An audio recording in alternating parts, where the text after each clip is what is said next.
नमस्कार, मैं हूं अंशु खान। दिन भर की खबरों में सबसे पहले नजर डालते हैं आज के मुख्य समाचारों पर। 18 अप्रैल को नामांकन दाखिल करेंगे भाजपा प्रत्याशी निहालचंद मेघवाल। हनुमानगढ़ लोकसभा क्षेत्र में किया जनसंपर्क। कलेक्टर ने लिया सरसों खरीद केंद्र पर व्यवस्थाओं का जायजा, बताया संतोषजनक है व्यवस्थाएं। कलेक्टर ने किया टाउन अनाज मंडी में प्याऊ का उद्घाटन, पौधरोपण में भी लिया भाग। भद्रकाली मेले में न हो पॉलिथीन का उपयोग, परिषद करवा रही परिचार। अब खबरें विस्तार से। लोकसभा चुनावों के तहत भाजपा प्रत्याशी निहालचंद मेघवाल 18 अप्रैल को नामांकन दाखिल करेंगे। नामांकन दाखिल करने से पूर्व भाजपा प्रत्याशी पूरी टीम के साथ हनुमानगढ़ क्षेत्र में जनसंपर्क करने लगे हैं। जनसंपर्क के दौरान उन्होंने विकास कार्यों को लेकर जनता से बात की और नामांकन दाखिल करने के लिए आमंत्रित भी किया। मैं तो इतना कहना चाहूँगा कि कांग्रेस पार्टी का अध्यक्ष जब यहाँ पे आए थे तो उन्होंने घोषणा की थी किसानों का कर्जा माफ करने के लिए, लेकिन मेरे ख्याल में 2-2 लाख रुपए तक किसान का कर्जा तो माफ किया, किसी भी किसान को एनओसी तक नहीं मिली। आज तक कोई भी किसान का कर्जा माफ नहीं हुआ, पहली बार ऐसा देखा गया है। तो आप सबसे प्रार्थना करने के लिए आया हूँ कि इस देश को विश्व के अंदर एक नई इस देश की छाप बने, विश्व के अंदर भारत का नाम रोशन हो, पूरा भारत पूरे विश्व के अंदर भारत विश्व गुरु कहलाए। इसके लिए इस देश को नरेंद्र भाई मोदी की जरूरत है। आप सबसे मैं सहयोग मांगने के लिए करने के लिए हूँ, क्योंकि आपने देखा होगा कि जितनी भी योजनाओं की शुरुआत होती है सिर्फ भारतीय जनता पार्टी के राज में हुई है, चाहे राजस्थान के। लोकसभा चुनावों के मद्देनजर चुनावी हलचल शुरू हो गई है, यानी नामांकन से पूर्व प्रत्याशियों ने जनसंपर्क साधना शुरू कर दिया है। भाजपा प्रत्याशी सांसद निहालचंद मेघवाल, लोकसभा क्षेत्र प्रभारी पूर्व मंत्री डॉक्टर राम प्रताप, जिलाध्यक्ष बलवीर बिश्नोई सहित भाजपा कार्यकर्ताओं ने हनुमानगढ़ लोकसभा क्षेत्र के गांव का दौरा किया और जनसंपर्क किया। इसके साथ ही भाजपा प्रत्याशी ने बताया कि 18 अप्रैल को नामांकन दाखिल किया जाएगा। इससे पूर्व वे लोगों से मिल रहे हैं, साथ ही नामांकन के लिए आमंत्रित किया जा रहा है। अगली 18 तारीख को हमारे लोकसभा के जो प्रत्याशी हैं भाई निहालचंद जी, वो नामांकन दाखिल करेंगे। उसके लिए ज़्यादा से ज़्यादा संख्या में आए, ये अपील करने के लिए और साथ में चुनाव के लिए सहयोग के लिए अपील करने के लिए हाजिर है। आज भारतीय जनता पार्टी गंगानगर लोकसभा के प्रत्याशी भाई निहालचंद जी और हमारे गंगानगर के लोकसभा प्रभारी डॉक्टर राम प्रताप जी पूर्व मंत्री, हम सब आज हनुमानगढ़ विधानसभा के 20 गाँव में जनसंपर्क का कार्यक्रम करेंगे, जिसमें हमने जो 5 साल में चाहे प्रदेश में पूर्व में हमारी सरकार थी, चाहे हमारी आज केंद्र में सरकार है, और जो मोदी जी ने जो इस देश के लिए किया है वो जनता के बताने के बीच में, हमारे कार्यकर्ताओं को बताने के लिए, और 6 तारीख को अधिक से अधिक मतदान भारतीय जनता पार्टी के समर्थन में वोट डालें, इसके लिए अपील करने के लिए आज हम इस गांव का दौरा कर रहे हैं। जबकि दूसरी तरफ कांग्रेस ने विधानसभा चुनाव में किसानों और बेरोजगारों के साथ बड़ा धोखा करके सत्ता हथिया ली, लेकिन आज हम जहां भी किसानों में गाँव में जाते हैं तो हर जगह लोग उनके झूठे वादों के खिलाफ आज पूरे किसान वर्ग भारतीय जनता पार्टी के, बेरोजगार भी भारतीय जनता पार्टी के और मोदी जी के साथ खड़े हैं। मैं भारतीय जनता पार्टी के प्रत्याशी के रूप में मैं हनुमानगढ़ जिले में हूँ, और सबसे पहले मैं बता दूं कि मैं 18 तारीख को नॉमिनेशन करूँगा। विकास के नाम पे हम लोग गांव की अदालत में जा रहे हैं, जनता की अदालत में जा रहे हैं। 5 साल तक इस देश को विश्व गुरु बनाने का काम जो नरेंद्र भाई मोदी ने किया है, उस बात को हम लोग बताएंगे। और मैं समझता हूँ कि विकास एक बहुत बड़ा हमारे लिए मुद्दा है। हर गांव में केंद्र सरकार की योजनाओं का लाभ मिला है, चाहे प्रधानमंत्री उज्ज्वला योजना है, चाहे प्रधानमंत्री आवास योजना है, चाहे हमारी भामाशाह योजना थी, वो पहली बार ऐसा लाभ गाँव के ग्रामीण अंचल को मिला है। उस बात को लेके हम लोग गाँव में जा रहे हैं, गाँव में आम लोगों के बीच में उस बात को हम लोग बताना चाहेंगे। जिला कलेक्टर जाकिर हुसैन ने आज जंक्शन और टाउन अनाज मंडियों का दौरा किया। दरअसल कलेक्टर जाकिर हुसैन ने सरसों का सरकारी खरीद से संबंधित व्यवस्थाओं का जायजा ले रहे थे। निरीक्षण के दौरान व्यवस्थाएं संतोषजनक पाई गईं। कलेक्टर जाकिर हुसैन ने टाउन व जंक्शन अनाज मंडियों में सरसों की सरकारी खरीद को लेकर बनाए गए खरीद केंद्रों पर व्यवस्थाओं का जायजा लिया। कलेक्टर पहले जंक्शन अनाज मंडी पहुंचे और उन्होंने खरीद केंद्र पर सरसों की खरीद सहित सरसों की आवक को लेकर व्यवस्थाएं जानी और आवश्यक दिशा निर्देश भी दिए। इस मौके पर कलेक्टर ने किसानों से भी खरीद को लेकर बात की। कलेक्टर ने कहा कि खरीद केंद्रों पर नियमानुसार व्यवस्थाएं संतोषजनक पाई गई हैं। सरसों और चने की जो खरीद हो रही है उसकी सामान्य व्यवस्थाओं को देखने के लिए हम आए। अभी कोई ज़्यादा आवक शुरू हुई नहीं है, थोड़ी सरसों आ रही है, बाकी अभी फसल की तैयार होने में और फल आएगी। सामान्य व्यवस्थाओं का जायज़ा लिया गया और सभी ठीक ठाक पाई गई। और किसी तरह की दिक्कत आएगी तो उनके निराकरण पूरी तरह से किया जाएगा। इसके बाद कलेक्टर जाकिर हुसैन टाउन अनाज मंडी पहुंचे, जहां उन्होंने खरीद केंद्र पर व्यवसायों को देखा। इस मौके पर काफी किसान उपस्थित थे। किसानों ने कलेक्टर से अपनी पीड़ा भी बताई। किसानों का कहना था कि सरकार कम से कम 40 क्विंटल की खरीद करे ताकि किसानों को इससे फायदा मिल सके। बागमल जी कौन से गांव के हो? मुंडा गांव। कितने किलोमीटर है यहाँ से? 20 किलोमीटर। कितनी खेती है आपके पास? है? एक मरबुआ। एक मरबुआ। कितनी सरसों की है? सरसों 10 बीघा। 25 क्विंटल। कितनी हुई टोटल? 50 क्विंटल। कब लाए थे यहाँ? सुबह लाए। आज सुबह लाए थे, तोल दी। कितनी मॉइस्चर निकली? कम ही है, 5-6 निकली। तो आपने ऑनलाइन रजिस्ट्रेशन कराया था? कैसे पता चला आपको? हम सरम साहब ने करा दिया। सबको पता है, बच्चों को बताया, मित्र के थ्रू करा दिया। अच्छा, और गेहूँ भी बहुत रखी है? कितने बीघा में? कितनी गेहूँ कट गई क्या? गेहूँ कितना टाइम लगेगा? 7-8 मिनट कटने में। फिर वो 1-2 दिन सूखेगी भी, 10 दिन बाद में आएगी। कलेक्टर साहब हैं, सारी प्रॉब्लम सुनने के लिए आए हैं। कितनी सरसों लेके आए थे यहाँ? सरसों तो काफ़ी ले गया, 50 क्विंटल लगभग ले गया। 25 तुल्ली है। 25 ही तुली। हाँ। बाकी आगे देती उधर आड़ती को। हाँ, कहीं करो जी, फिर तो करना पड़ेगा। के भाव बिक्री है उधर? 3400। 3400। हाँ, 4200 800 रुपये बीच है। ओहो, 40 क्विंटल कराओ जी। 40 तो पिछले साल 40 चलाओ। और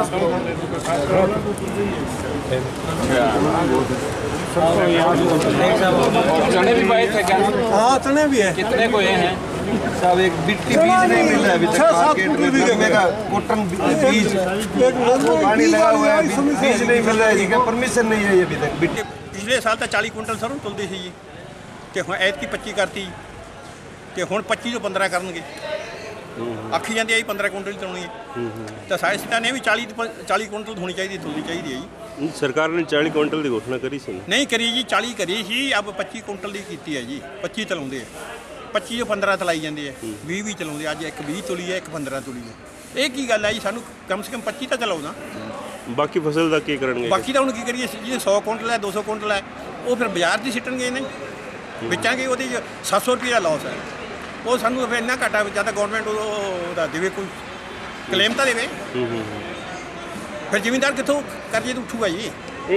इस बार फसल ठीक है? फसल ऐतकी ठीक है जी। वहीं बताया गया कि अब तक जंक्शन अनाज मंडी में 560 बैग सरसों की खरीद की जा चुकी है, जबकि टाउन में 650 बैग सरसों की खरीद हुई है। क्रय विक्रय सहकारी समिति की ऋणी कटपाल ने बताया कि किसान की खरीद को लेकर समस्या है, जिसे उच्च स्तर तक पहुंचाया जाएगा। खरीद से संबंधित सारी व्यवस्थाएं शुरू हो चुकी हैं और अभी तक हमने जंक्शन में लगभग 507 बैग खरीद लिए और टाउन में 650 के करीब खरीद लिए। सही चल रहा है। सबसे किसानों की मांग है कि 25 क्विंटल की सीमा को बढ़ाकर 40 क्विंटल किया जाए। इसीलिए उन्होंने कलेक्टर साहब को आज ज्ञापन भी सौंप दिया है। उसकी जो भी कार्रवाई होगी, उससे जो हमें आदेश मिलेंगे उसके अनुरूप काम करेंगे। वहीं इस मौके पर तोला धान का मजदूरों ने भी कलेक्टर तक अपनी बात पहुंचाई। वे नारेबाजी कर रहे थे। मजदूरों का कहना था कि सरकारी खरीद में सोसाइटियों के बजाय मंडी के मजदूरों को काम दिया जाए। हमारी मांगे पूरी करो। हमारी मांगे पूरी करो। हमारी मांगे पूरी करो। मजदूर एकता जिंदाबाद। हमारी मांगे पूरी करो। हमारी मांगे पूरी करो। मजदूर एकता जिंदाबाद। मोदी जी को भी आज से 2-3 दिन पहले मंडी क्रय विक्रय सोसाइटी के बारे में सूचना दी थी भी हमारा जो मजदूर है, जो बेरोजगार हो रहा है, हमारे को काम धंधा नहीं मिल रहा। उसके बाद में कलेक्टर साहब ने भी हमारी नहीं सुनाई करी, SDM साहब ने नहीं की। आज फिर हमारे यहाँ जो टाउन धान मंडी में कलेक्टर साहब आए थे और हम सोसाइटी के बारे में लिखित में और मौखिक में हाँ जी अवगत करवाया था, लेकिन हमारी कोई सुनाई नहीं हो रही है। इसलिए हम इस रोष के कारण 11 तारीख को भूख हड़ताल प्रदर्शन करेंगे ताकि रोजगार मिले मजदूर। कलेक्टर जाकिर हुसैन जब टाउन अनाज मंडी में व्यवस्थाओं का जायजा ले रहे थे, तभी कुछ व्यापारी भी उनसे मिलने पहुंचे। व्यापारी सुरेंद्र पाल का कहना था कि मंडी में सरसों खरीद को लेकर जो केंद्र बनाया गया है, उससे पेड़ के सामने की दुकानों वाले व्यापारी परेशान हैं। 5-6 दुकानदार है, तो ये हमारा तो हो गया बुरा हाल है। तो भीड़ तो रोक ले सोसाइटी ने, हम अपने जिम्मेदार को माल कहाँ तो लेंगे? उन्होंने तो रास्ता ही बंद कर दिया।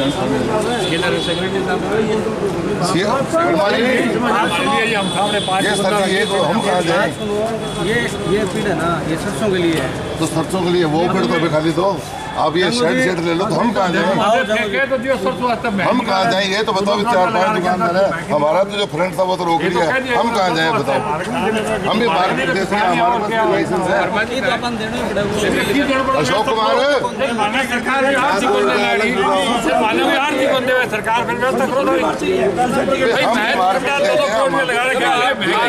आप लोग डिस्कस करके अपने अध्यक्ष से देखो, राजस्थान का सबसे स्ट्रॉन्ग एसोसिएशन आपका, और मैं 97 से जानता हूँ आपके एसोसिएशन को। आप लोग जो डिसीजन करते हो बैठ करके करते हो, सुलझ करके आप लोग आपस में डिसाइड। डिसीजन सरकार का हमारा नहीं है जी, ये कहीं हमें सुनना नहीं चाहिए। पाँच है यहाँ पे, यहाँ तक से ये जो परली साइड जो सरसों है ना, आधा दिया भाई, इनको बाहर कहाँ देंगे? काश्तकार है, कहाँ जाएंगे? तो समस्या ये है कि भी सरसों की खरीद होगी तब मजदूर है वो हमारे लगेंगे। मंडी में जो लोग पत्थर दिन के पास मंडी का जारी किया हुआ है, तब वो बाहर कहाँ जाएंगे? ये समस्या, इसलिए आप लोगों ने डिसाइड नहीं जी, कोई डिसाइड है फूड से कोई डिसाइड नहीं है। तो हम भी सामने खड़े सर, हम भी सामने आपको पेड़ है, ये इन्होंने सोसाइटी वालों ने आरक्षित कर लिया, तो हमें ये रास्ता भी नहीं दे रहे। तो हम भी दुकानदार हैं, हम भी उम्मीद लगाए बैठे हैं कि हमारा माल आएगा, हम भी मार्केट कमेटी भरते हैं, मंडी शुल्क देते हैं, हमारा भी कारोबार है।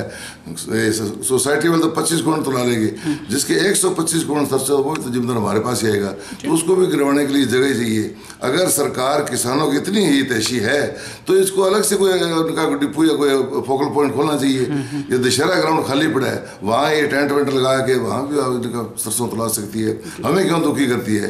200 दुकानदार के अंदर 195 दुकानदार सुखी है, हम 5 दुकानदार ही दुखी हैं, क्योंकि हमारा ये सोसाइटी हमारे लिए तो अभिशाप बन गई।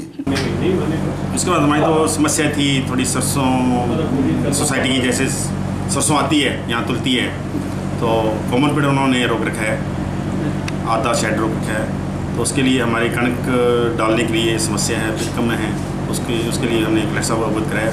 कलेक्टर ने हमें आश्वासन दिया है कि इसको हल किया जाएगा।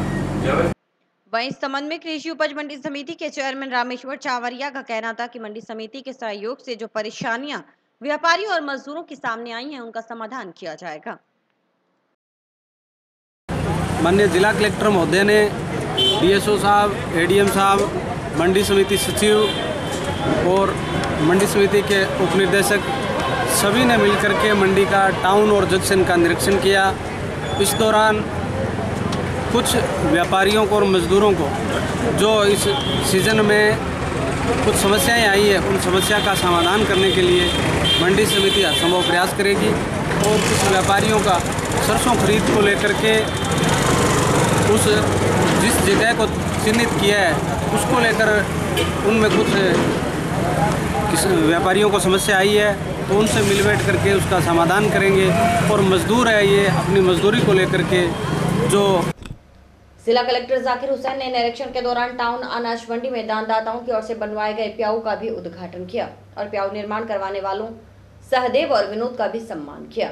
इस अवसर पर पौधारोपण भी किया गया।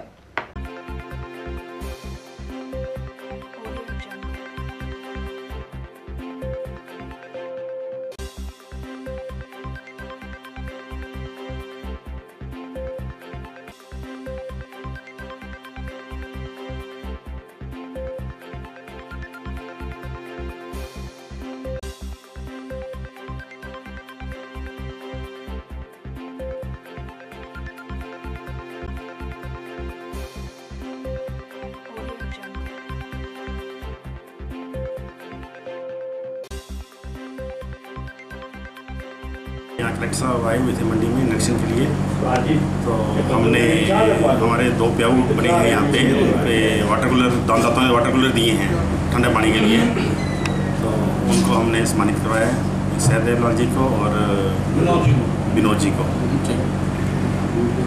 और ऑफिस में हमारे पौधारोपण कलेक्टर साहब के हाथों से करवाया गया।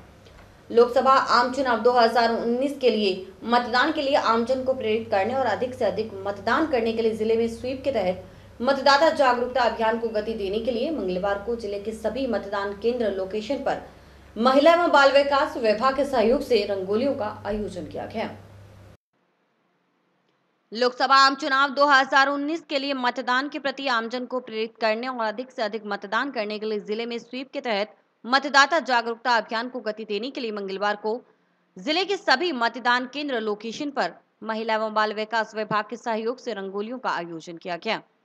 जिले के सभी 787 लोकेशन पर आज एक से बढ़कर एक रंगोली सजाई गई। इन रंगोलियों में सिविजिल 6 मई को मतदान की अपील, आओ बूथ चलो का संदेश, शुभकर की रंगोली आकर्षक रंगों में सजाई गई। भद्रकाली मेले में पॉलिथीन का उपयोग पर पाबंदी लगाई गई है। इस संबंध में नगर परिषद की ओर से स्वच्छ भारत मिशन के तहत मेले में पॉलिथीन का उपयोग न करने के लिए प्रचार करवाया जा रहा है। आयुक्त ने प्रचार के लिए प्रचार रथ रवाना किया, जिसके जरिए पॉलिथीन का उपयोग न करने के लिए जागरूक किया जाएगा।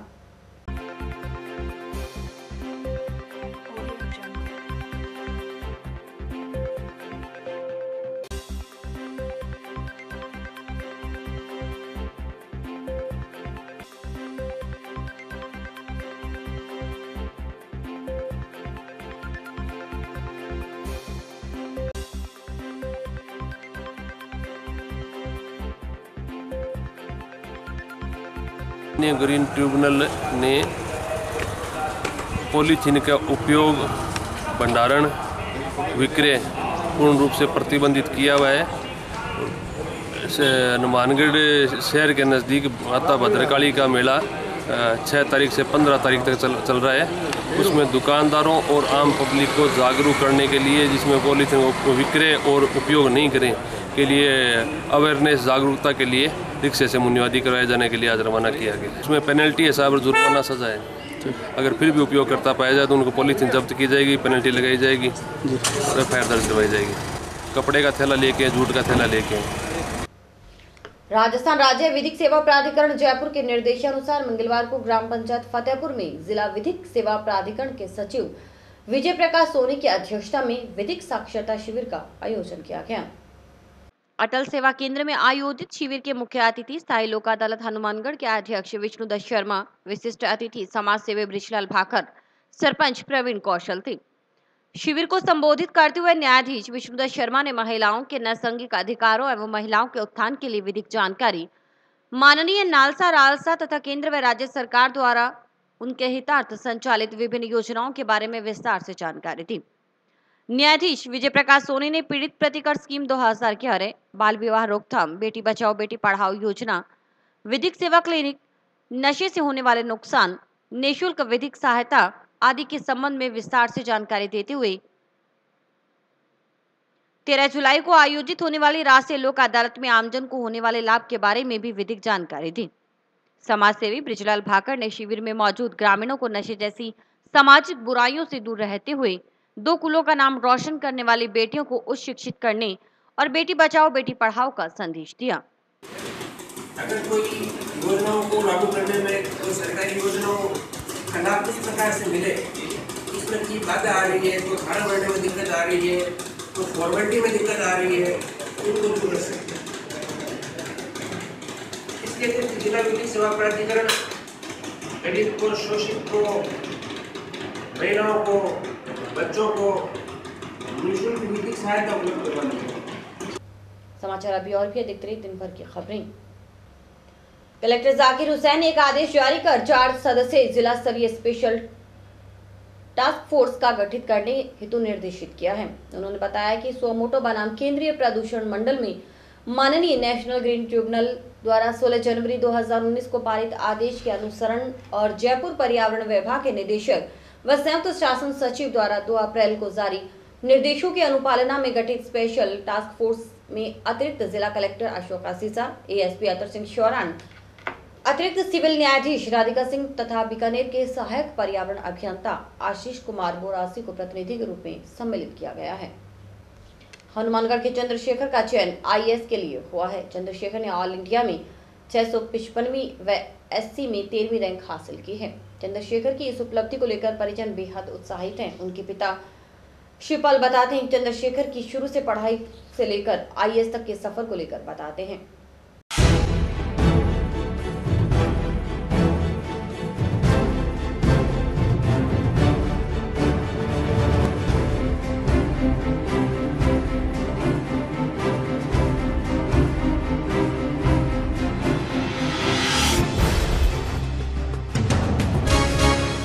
मेरे बेटे चंद्रशेखर की प्रारंभिक पढ़ाई पहली से 8वीं तक राजकीय माध्यमिक विद्यालय सिलवाला खरदू में हुई।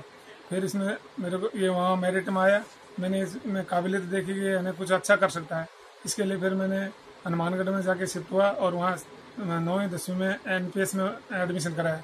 10वीं NPS से करने के बाद में मैंने इसको गुरु हरकृष्ण में से +2 करवाया और वहीं से इसने 12वीं के 7वीं है IIT का एग्जाम दिया और इसका सिलेक्शन हो गया।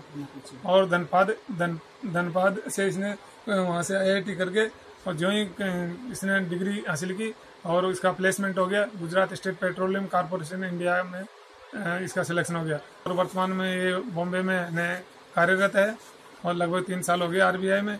और RBI के दौरान इसने IAS की तैयारी जारी रखी और मतलब दिन में तो जॉब करता था, रात में इन्हें सारी रात पढ़ाई करता था, 1-2 घंटे सोता था। और इसके सामने यही था कि मेरे पापा ने जो सपना देखा IAS बनने का वो है ना मेरे को पूरा करके दिखाना। इसकी मम्मी भी प्रेरित करती है, बेटा तो है तेरे पापा के सपने को साकार करना चाहे कुछ भी हो जाए। तो यानी दिन रात मेहनत करने लग गया और आज यानी उस सपने को साकार किया। हमें उस बात का गर्व है। और मेरा ये कहना है कि कोई भी इंसान चाहे ना अपने अंदर से कुछ भी निकाल सकता है। सब कुछ अपने अंदर छिपा हुआ है। IAS निकाल लो, SP निकाल लो, इंजीनियर निकाल लो, डॉक्टर निकाल लो, जो भी निकालना चाहिए वो ठान ले कि मेरे अंदर से ये निकालना है, वो निकाल सकता है। रिजल्ट ये रहा जी का है ना, ऑल इंडिया की रैंक है ना 655 में रही है और ऑल इंडिया में ST रैंक 13वीं रही है। IAS में सिलेक्शन हो गया। मैं कहना चाहती हूँ पहले तो भाई और बहन, माता पिता, परमात्मा का धन्यवाद करती हूँ, बहुत बहुत धन्यवाद करती हूँ और हमारी लाज रख दी परमात्मा ने। मैं कहना चाहती हूँ कि मेरे बेटा ने चले आज ये किया है, IAS में सिलेक्शन हुआ, बहुत मुश्किल से इसने किया है, बहुत परेशानी से पड़ा है, तो ये बहुत मेहनत करी इसने और आज ये चले परमात्मा की दिया सु ये आज इसका IAS में सिलेक्शन हो गया। तो आज मैं चले बहुत खुश होती हूँ। मेरा परमात्मा का धन्यवाद। और इसी के साथ समाचार समाप्त हुए। रोजाना देखते रहिए समाचार। नमस्कार।